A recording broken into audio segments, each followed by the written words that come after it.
Right, Parashat Vayigash. Parashat Vayigash, we always talk about leadership and all that stuff.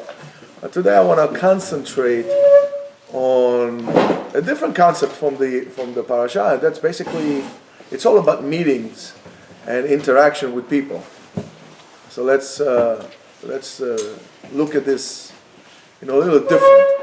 And of course, we have to see if it has any kind of application, if it's applicable to our lives, to our day-to-day lives.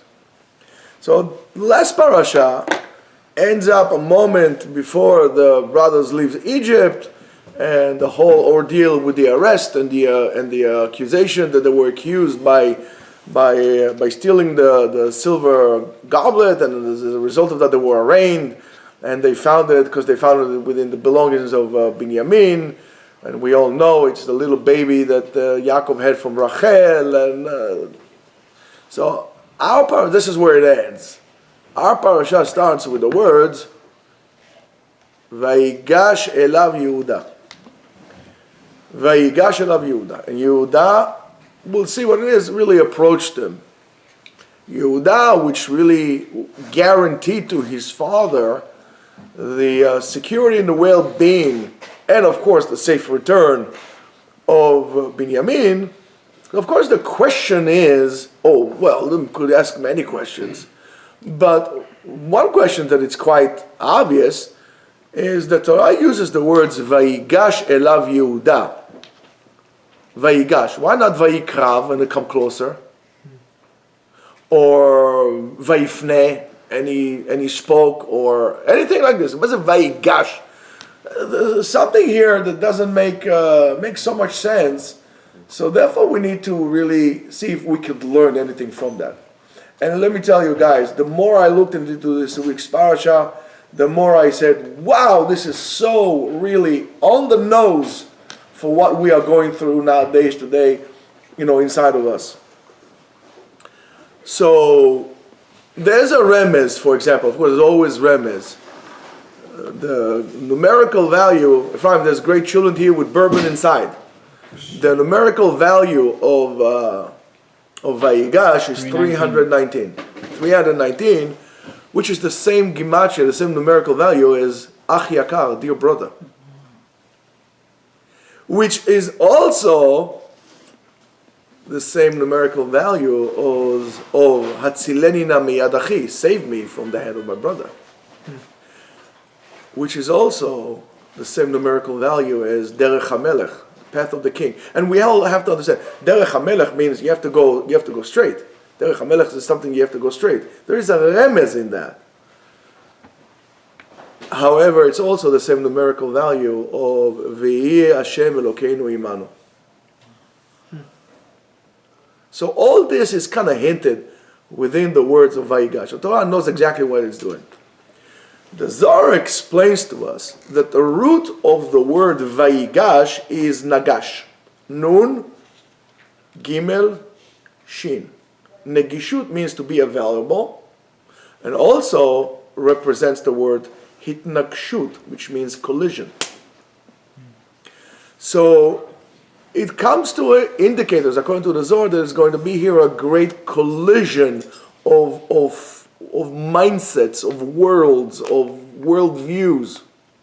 One is Yehuda, that his offspring, of course, is King David HaMelech, which really represent the Sfera of Malchut.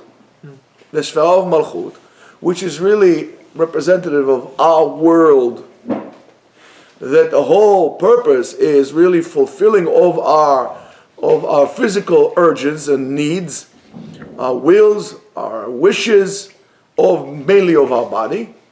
And Yosef really represents the Sfera of Idan. Yesod. Idan knows everything. Midat of Yesod, that really collects all the heavenly abundance, all the Shefa Eloki, and really transfers that. It's like, if you look at the Esosphera, it's like a funnel.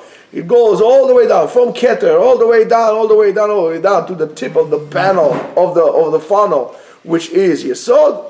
That brings it down to the Sfera of Malchut.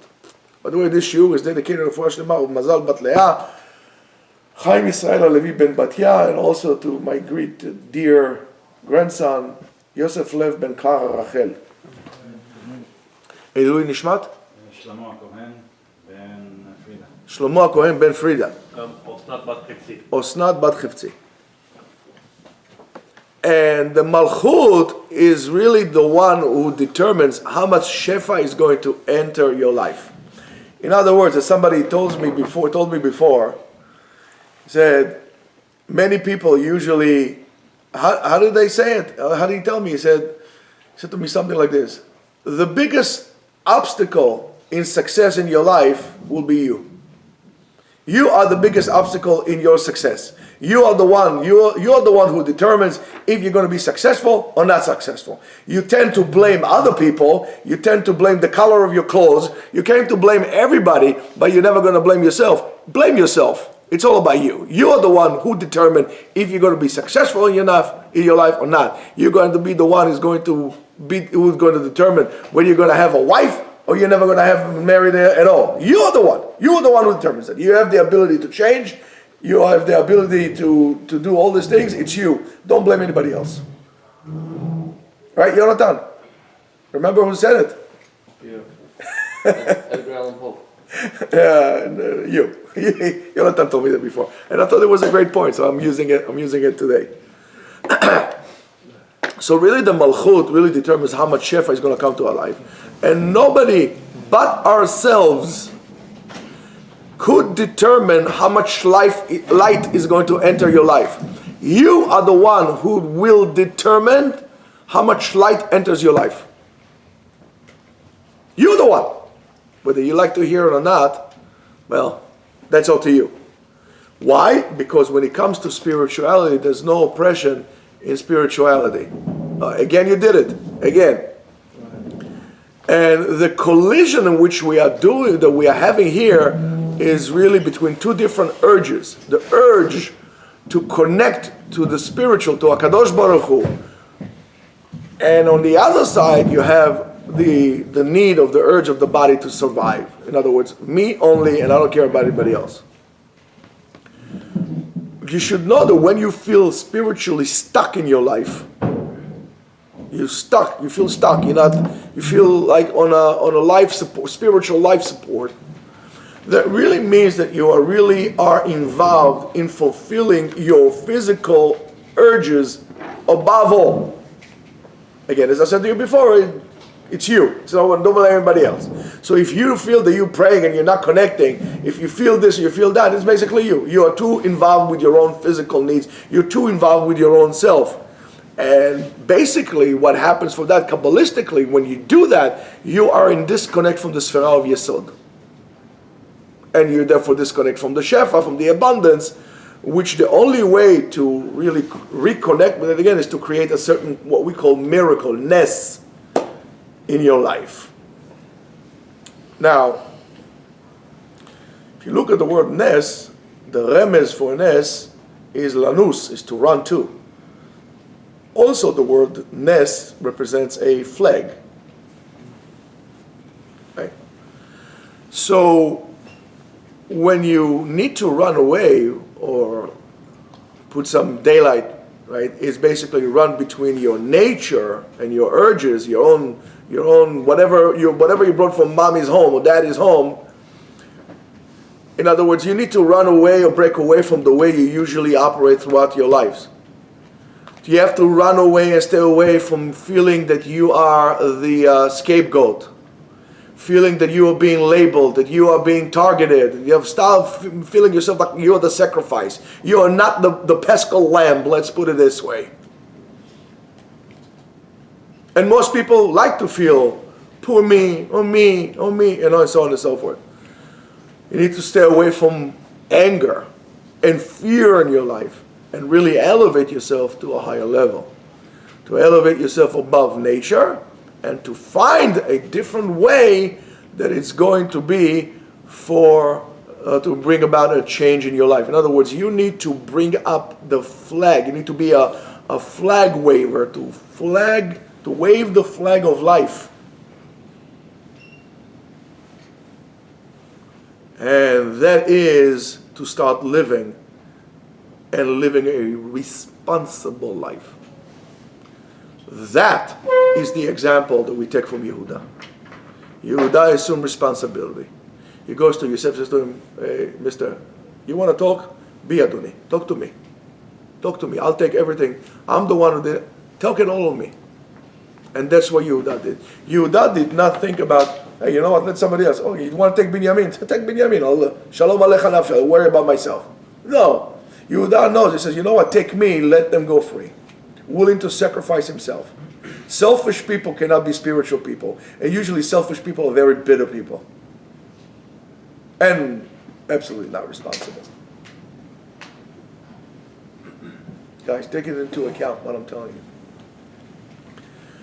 And that's exactly what Yehuda says, and he's standing in front of Yosef and is willing to sacrifice himself to really elevate himself above the instinct of survival.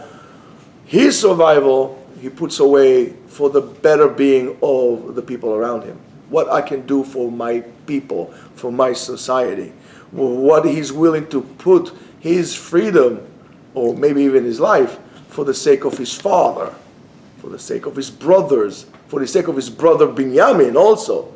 Yehuda really speaks from the bottom of his heart, from real concern, from a genuine feeling of responsibility and caring. That's what Yehuda is talking about.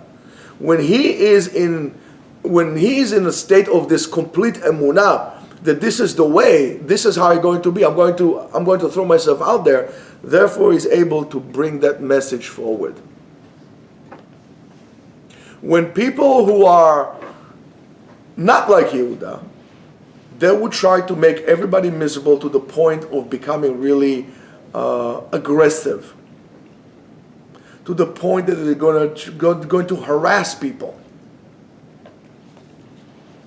And these are people that you should stay away from. You should look for who is willing to take responsibility for his actions. That's a person you should seek closeness to, not a person who puts the blame on everybody else. Now, whoever that will be. Now, the Zohar teaches us that this is the secret of Emunah. The secret of Emunah will come through the connection between those upper worlds, the spiritual worlds, with the physical world. And then, until that point, when that actually happens, over there, velo yochol Yosef liitapek lechol hanitzvim alav.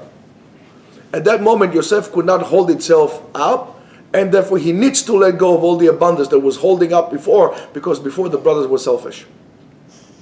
Lo yochol liitapek, he couldn't hold himself. He was holding that. He was the Sfirat Yesod. He let it go. At that moment. And then you bring about the nest. Then the miracle comes, and then the Sfirat Yesod, when it releases that, all those wonderful things happen to you. Miracles happen to you that you would say, oh my goodness, if you just think about it, oh my goodness, this is like amazing. How does this happen to me? And all of a sudden, all those obstacles that you had in your life, whether you couldn't get Parnasa, or you couldn't get wife, or you couldn't get this, all of a sudden it all opens up like a flood. But you can't do that when you're a person who is selfish, who is deceiving, basically a low life. Now stay away from people like that. And a similar idea you could actually also find in the other interactions, the other meeting that we had between Yakov and Paro. Again, it's like very weird what's going on there. The pasuk tells us the following: Vayave Yosef et Yakov aviv, and Yosef brought, which is kind of weird to say, hey, the daddy. Bueno. Vayamideu lifnei Paro, here, stand here in front of Paro. And then, pay attention. Vayevarech Yakov et Paro, and Yaakov blesses Paro. Vayomer Paro el Yaakov, kama yemei shnei chayecha? How old are you? ויאמר יעקב אל פרעה, ימי שני מגוריי, 30 ומעט שנה, then very weird, מעט ורעים. I'm 130 years old, and my life was short, okay, and bad. היו ימי שני חיי, ולא השיגו ימי שני חיי חיי אבותיי בימי ממגוריהם. And I was not able to reach the days of my forefathers in my own lifetime. Then, all of a sudden, again, ויברך יעקב את פרעה ויצא לפני פרעה. Wait, 1 second, you already blessed him. Why are you blessing him again? מה העניין פה? So there are a few questions to ask. Question number 1. Why does Paro really care how old is Yakov? I mean, you're not the answer. Listen, how are you? Can you? But how old are you? Yeah, it's very bizarre. Second question is why Yakov answering such an answer, which really seems like a very pessimistic, negative answer. And he doesn't say, say simple, I'm 130 years old. Just say 130 years old. Another question is, why is Yaakov telling about his father and his grandfather? Why does he need to compare himself to others? What's the inyan here? The fourth question is, why is Yaakov feeling that his life was short and bad? You want to tell me Avraham and Yitzchak had easy life? Avraham and Yitzchak had horrible life, difficult life. And then, of course, if Yaakov feels that his life was so bad, what do you need to tell Paro about your life? But you want your Paro to say, come to that. Yes, I see your life. But Yaakov is not a complainer. Yaakov is not like one of those guys who always complain. He's not this kind of guy. But why is he doing what he's doing? Why it's so relevant to Paro to hear that your life was difficult or not? Say, I'm 130 years old. Goodbye, good luck. And why does Yaakov give a blessing to Paro twice? Once before the question and once after the question. I mean, I'm sure you all thought about the same questions, right? I hope. So we could explain this, based on what we said previously, we could explain it, that when Yaakov meets Paro, he first of all gives him a certain blessing of life that is purposeful and meaningful. One of the biggest problems of our generation and the generations of some of your younger ones, that you're heading yourself into a life that has no purpose and has no meaning. Now you better do something about it. But when he hears the question of Paro, the Paro asks him, how old are you? He understood from that what really is important to Paro.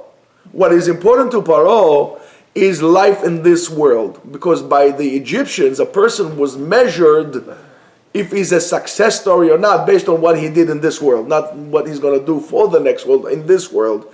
And maybe that's one of the reasons that after the person died, they really mummified the person to really, should I say it, immortalize them as how they were in this world. Not have to do anything with the world. This is because that's what's important. In other words, according to the Egyptians, life starts and ends with this world only. So as an answer for that, Yaakov answers to Paro. Yaakov lives in a totally different world.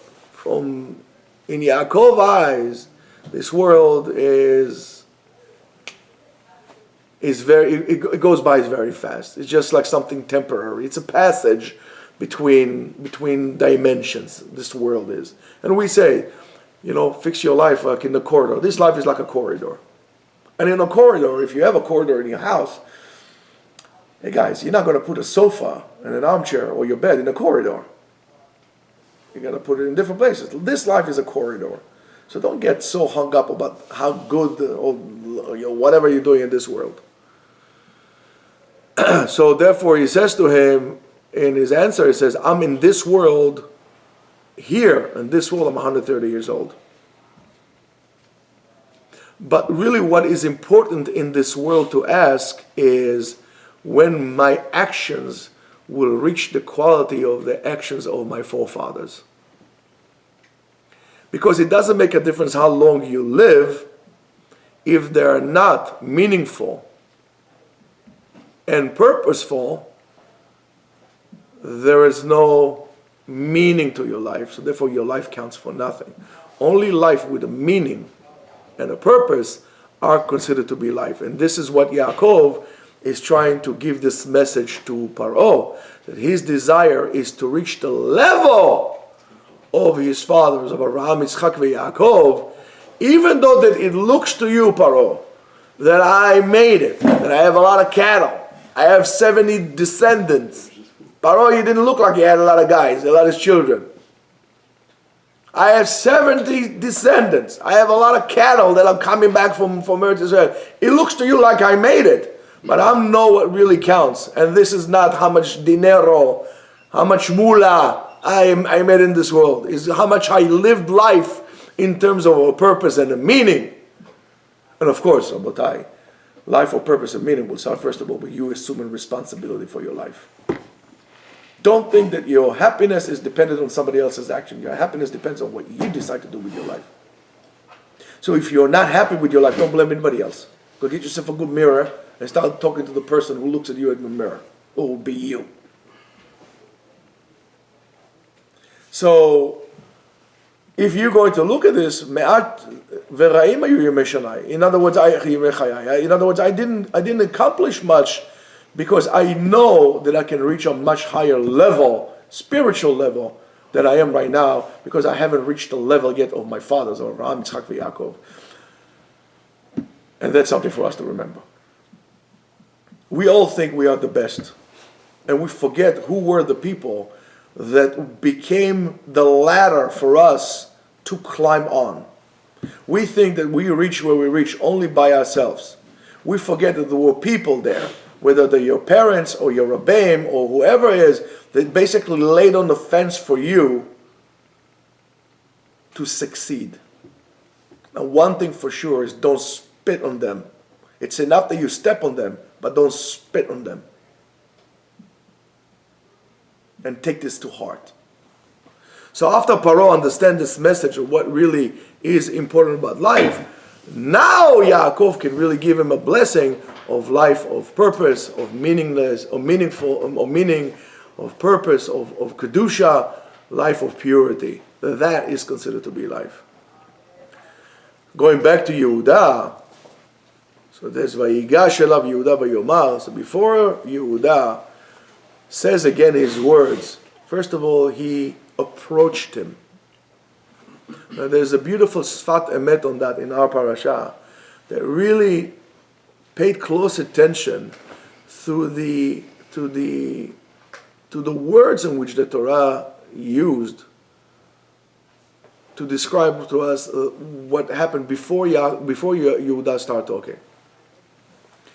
According to the Sfat Emet, the difference that occurred, or the change that occurred by Yehuda, is not with his words or with his claims. And he writes the following: Vayigash elav Yehuda, and Yehuda approached him, Pirush le Yosef, gam el atzmotav piresh le atzmo, gam piresh elav. In other words, the same thing as HaKadosh Baruch Hu tells Moshe Rabbeinu, Bo el Paro, Bo el atzmotav, come to the essence of Paro. Same thing here, Yehuda comes to the essence of Yosef. He's trying to do something that we all lack on doing. It says that we need to reach, first of all, you need to reach to yourself, to be whole with yourself, before you're going to talk to somebody else, before you're going to blame somebody else, before you're going to interact with somebody else. You need to make sure that you're whole about yourself. Make sure that your actions are whole before you point fingers at other people. Make sure that you're okay. That's to Yosef. Vayigash elav. Mize elav, to himself. El atzmo. And it says, when you reach yourself in order to do a clean and thorough check, an inventory of really who you are, and it has to be really, real honest thing. Do you really, for example, do you really believe in what you're saying? Do you really identify what you're saying or what you're about to say to the other person?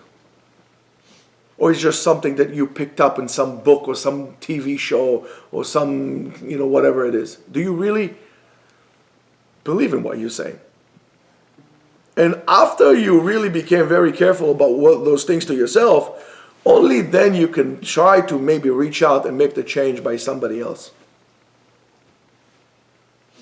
And it says, Vayigash elav, another way, Vayigash elav el Yosef. He reached Yosef. Yehuda understands that the words that he's going to say, the claiming that he's going to say, are not going to be enough just to what he says, to persuade Yosef. You need to come to yourself to try to penetrate to his world, the world of the other, to understand his point of view. In other words, you need to understand what is the starting point in which the partner or the person that is in front of you is bringing to the table. You need to understand what they bring into the table.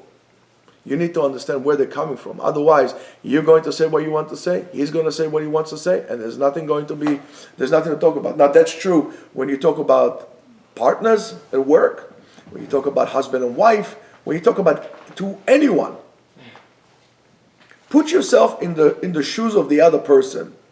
Before you come to judge, before you become the judge, the jury, and the executioner, put yourself in the place of the other person. First of all, are your actions 100% clean? Are you whole with yourself? Did you act without any doubt whatsoever? After you said, yes, I did, can you put yourself in the other person's shoes before you judge him? Can you put yourself in the other person's shoes? And we don't do it. And it says, Vayigash elav. Another Vayigash elav, the Sfat Emet says, Yirish HaKadosh Baruch Hu. And that's the last stage. One of the processes, after all these processes, the person goes, self-examination, understanding of the other. After you do this internal selection, and so on and so forth, finding also the proper time and the proper words to use. People just spew words and don't understand what they're saying. You need to see if that's the right time to talk to a person. In other words, you don't judge, you don't talk to a person when he's angry. You just leave him alone. You need to find the right time. If you have a fight with your wife, well, by the way, that's something which is very interesting. And that's what the Torah says. The Torah tells us, Chazal tells us, Divrei Chachamim benachat nishmaim. מה זה בנחת? Calm. If you want to get your point through, talk in low frequency. When you talk in low frequency, it actually penetrates deeper. So when you yell at the other person and he's yelling back at you, you don't hear it. They're just two people yelling. I mean, like idiots. Or let's say you have a fight with somebody. Say, listen, I see you're very upset. Just relax. Don't yell at him. Relax. When you relax, talk to me. We'll talk.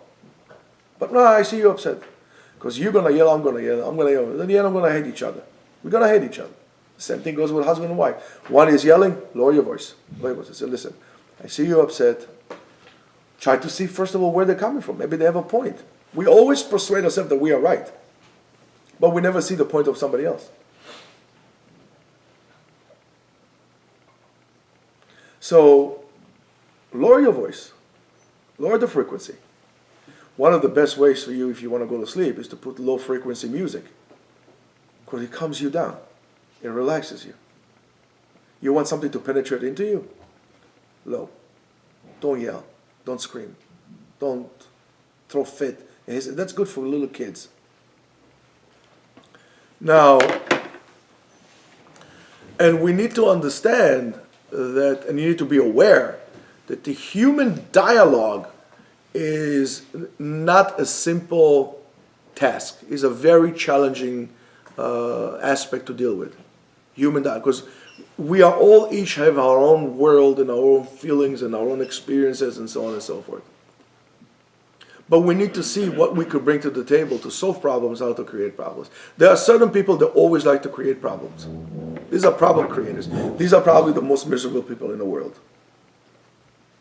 If there is a problem, solve it. To create problems, every idiot can. To solve problems, that already takes a person. Let's come down, let's relax. That takes a real leader.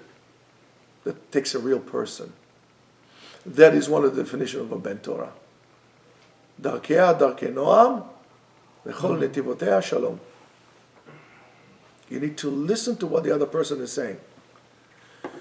We're living in a society, in a time, right? And before you do that, you need to pray to Hashem to help you. And that's why it says, Vayigash el Hashem. We live in a time that really, human society, human culture really allows us to speak and to have different values and so on and so forth, and so on. However, regardless of that, it doesn't come to an expression in increasing the dialogue or the deep dialogue and the mutual listening and understanding of the other. It doesn't. We are allowed to have our opinions, but for whatever reason, those opinions became something that puts us apart, not helps us become better. As a society of what we call observant Jews, Anshe Emunah, us, we believe, we do Torah mitzvot. Our society has a tremendous challenges that we are facing. And I think, though, that the biggest challenge that we as observant Jews are obligated is bring about the internal dialogue between each other to its appropriate place and to have a conversation that is clear and serious with willingness to give a thorough understanding and ear to the other side. Look at what happens in Israel as a society. You have, let's say, for example, leave the left, leave the right. I'm talking about now secular and religious Jews. Because the whole thing about the court thing that Bibi wanted to do ended up to be, at the end, religious Jews against non-religious Jews. So the religious Jew says, listen, I'm taking upon myself the burden of 3,000 years of history. I'm sitting down in Bet Midrash and I'm learning. The other guy is saying, the secular Jew is saying, listen, my sons, my daughters, myself are putting ourselves in danger to get killed in the army. Where's your contribution to our society? What makes me very upset today, I saw a survey that was done by a religious body based on the war that right now is going on in Israel. 70% of the Haredi people said that they should do more to contribute to society, including joining the IDF. However, the problem is the people who are sitting at the top are completely disconnected from what the people are saying. And the question is, of course, why? Therefore, the responsibility lays on you and me and all of us to increase that, to understand where the other person is coming from. That's why congregations fall apart. That's why communities fall apart. That's why nations fall apart. That's why families fall apart. And that's why you fall apart. We need, and this is a tremendous obligation, we need to understand where the other person is coming. We need to make sure that we are doing the right thing. We need to come to the table willing to listen, willing to solve the problem. This is all, by the way, what you learn from this week's parasha. It's all about human interaction, how to appropriately interact with people. What is really important? What are we doing here? Not just to come in and yell and bark and throw the table and think, oh, I think I'm good. But to be really responsible and say, listen, there is a problem, let's solve the problem. And we don't do it. We were giving an opportunity to express our views, but we are using it to divide instead of bringing people together. And this is really the purpose of our creation. Liot borim, to create ourselves, to create miracles, to create better societies, to turn darkness into light, to turn bitter into sweet, to go against the flow, to go against your natural urges of selfishness, to really a waking up and wake about a change in our lives, a change in the people around us for the better, not for the worse. And to do so basically in a different way, which is not usual, in a kind of an altruistic way that really by naturally is all about itnakshut, collisions, about difficulties. We need to come out of the comfort zone, or I just want what's good for me. I need to, as they say, life is all about undoing your belt and looking for trouble. In other words, we don't look for trouble to create problems. We look for those difficulties because we want to solve them. Imagine you have a knot in the muscle on your back. You need to touch this point and work it out through a lot of pain until it releases. That's what we have. We are full of knots in our body. Our muscles are tight.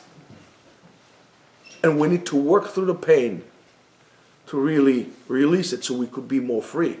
We could be pain-free. Only that is going to put us of what we call the hell of day-to-day life, of day-to-day, the mundane life that we are going through. What we're going through, most of us, is not life, it's hell. To live life without purpose, to live life that you're always angry, that you are the angry person that always has to have some kind of a villain in his life. That's hell, that's not life. That's, as they say, the work of the devil, not the work of God. It's all about destroying, creating fire, not creating passion, not creating compassion. That's why life on earth is really, the meaning of that, as they say, Valhalla in this world, is really having life of purpose, of compassion, of problem solving. There are always going to be problems, but our job is to solve it. Hopefully, we should be able to go in that path and really utilize our life to its full and most wonderful potential. And if not, well, we will have to do it in ways that it's out of our control. This is out of control. This is within our control. And therefore, we should be the ones who solve problems, not the ones who create problems. We should be the ones who look to fulfill our life with meaning, not with hatred, not with anger. Ki kol hakoes ki'ilu avad avodah zarah. That's what the Rambam says. You can wear a big kippah on your head like a soup bowl, but if you're an angry person, you're an idol worshiper. Shabbat shalom.